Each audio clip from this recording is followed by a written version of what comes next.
Good morning, everyone. For today's topic, we'll talk about cheer dance and its historic and basic steps.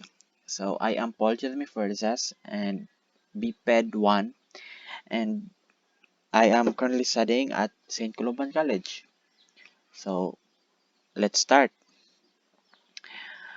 So, introduction. Cheerleading is an activity in which the participants called cheerleaders cheer for their team as a form of encouragement.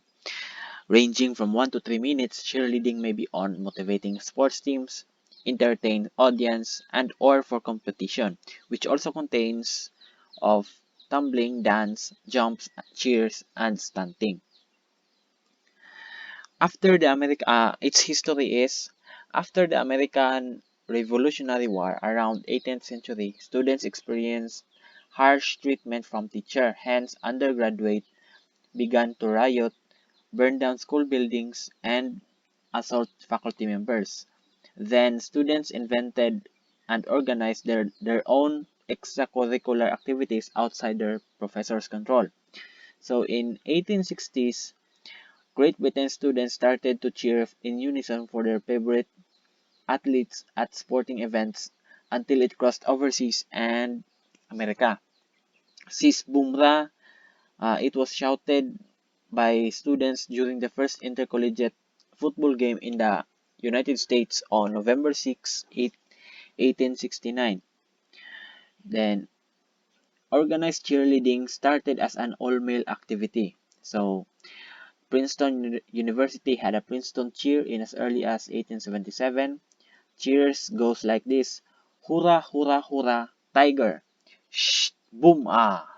which still remains today with a slight modification and now called as the locomotive. Thomas Pebbles is a graduate of Princeton class of 1882. Thomas moved to Minnesota in 1884. Then he influenced the idea of organized cheer at football games to University of Minnesota. Then Johnny Campbell here in 1898, University of Minnesota student Johnny Campbell directed the crowd in cheering "Ra ra ra, Skiuma, hurrah hurrah, varsity varsity varsity, Minnesota." Then later on, he was considered as the very first cheerleader. Then on November 2, 1898, marked as the official birth of organized cheerleading. University of Minnesota organized a year-leader squad of 6 male students who still use Campbell's cheer. Then, Gamma Sigma was the first cheerleading fraternity founded on 1903. Then the female participation in cheerleading started in 1923, where University of Minnesota permitted women to join the said event.